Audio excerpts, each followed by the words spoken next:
فکر ہوتی ہے موت پہ میرا کیا ہوگا، موت پہ میرا کیا ہوگا، جس وقت میں شیطان اپنی پوری طاقت لگائے گا اس وقت میرا کیا ہوگا۔ میرا ایمان کے ساتھ اس دنیا سے چلے جانا کتنی ضروری چیز کہ وہ ایمان جو اللہ تعالیٰ نے مجھے عطا فرمایا، جس کو آج میں فخریہ بیان کر رہا ہوں کہ اللہ کے شکر میں ایمان والا ہوں، اللہ کا شکر ہے کہ اللہ نے مجھے ایمان والا بنایا، اللہ کا شکر ہے کہ اللہ نے مجھے ایمان عطا فرمایا۔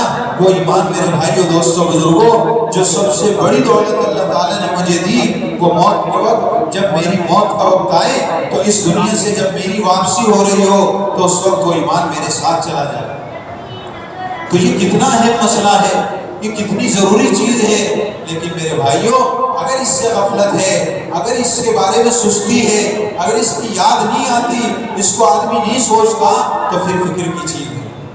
حضرت مولانا عمر صاحب رحمۃ اللہ علیہ فرماتے تھے کہ جو آخرت کی زندگی کے قائل ہیں ان کے بھی ذہنوں سے آخرت نکل جاتی ہے اگر آخرت کا مذاکرہ چھوڑ دیتے، اگر مذاکرے نہیں ہوں گے تو قائل جو ہیں آخرت کی زندگی کے ان کے ذہنوں سے بھی نکل جائے کہ بار بار آخرت کے مذاکرے، بار بار آخرت کا بولنا، بار بار آخرت کی زندگی کا سننا کہ آخرت کی زندگی حق ہے، مرنے کے بعد کی زندگی حق ہے، مرنے کے بعد مجھے دوبارہ زندہ کیا جائے گا، مجھے اللہ کے سامنے کھڑا کیا جائے گا۔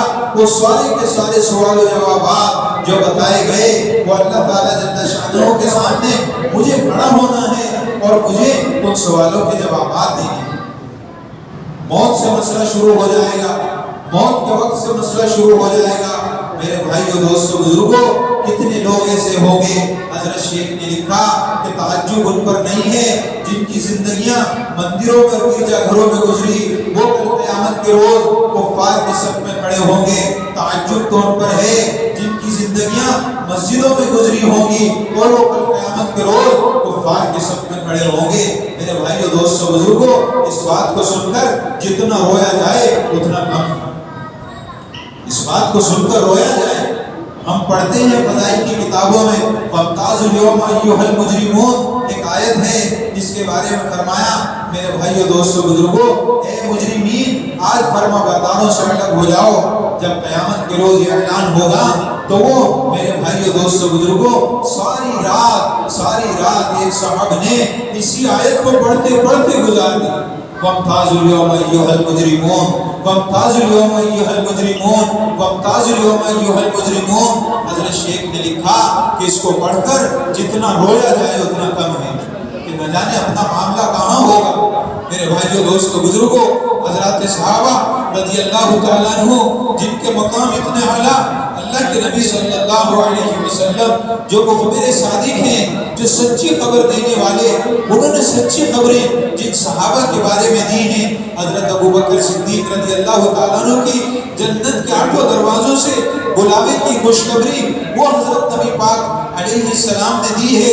میرے بھائیوں اور کیا کیا باتیں حضرت ابوبکر صدیق رضی اللہ تعالیٰ عنہ کے بارے میں اللہ کے نبی نے فرمائی، جس کو ہم بار بار سن رہے ہیں، جس کو ہم بار بار بول رہے ہیں، لیکن اپنے بارے میں ان واقعات کو سن کر کتنا فکر مند ہو رہے ہیں۔ میرے بھائیوں دوستوں بزرگوں یہ اپنے بارے میں غور و فکر کرنے کی چیز ہے، یہ کوئی ہنسی کھیل نہیں ہے، یہ کوئی مذاق نہیں ہے۔ میرے بھائیوں دوستوں بزرگوں یہ بڑی فکر کی چیز ہے کہ وہ جتنا آگے بڑھ رہے تھے اتنا ہی زیادہ خوف الہی اندر میں آ رہا تھا، اتنا ہی زیادہ میرے بھائیوں دوستوں بزرگوں جتنا اللہ کے قریب جا رہے اتنا ہی ڈر رہے، جتنا تعلق مل رہا اتنا ہی خوف آ رہا ہے، اتنے اوپر جا رہے ہیں، کتنا اعلیٰ مقام ہے۔ حضرت ابوبکر صدیق رضی اللہ تعالیٰ عنہ کا یہ فرمایا انبیاء علیہ السلام کے بعد تمام انسانوں کے اندر سب سے افضل انسان اگر کوئی ہے وہ سیدنا حضرت ابوبکر صدیق رضی اللہ تعالیٰ عنہ ہے۔ لیکن وہ حضرت ابوبکر رضی اللہ تعالیٰ عنہ جن کا یہ اتنا اونچا مقام، وہ باغ میں گئے، ایک پرندے کو اڑتا ہوا دیکھا، اس کو دیکھ کر کیا کہہ رہے ہیں کہ تو کتنا لطف میں ہے، کھاتا ہے، پیتا ہے اور درختوں کے سائے میں رہتا ہے، اور تجھ سے قیامت کے روز کوئی سوال نہ ہوگا۔ کاش ابوبکر بھی تجھ جیسا ہوتا۔ ایک پرندے کو اڑتا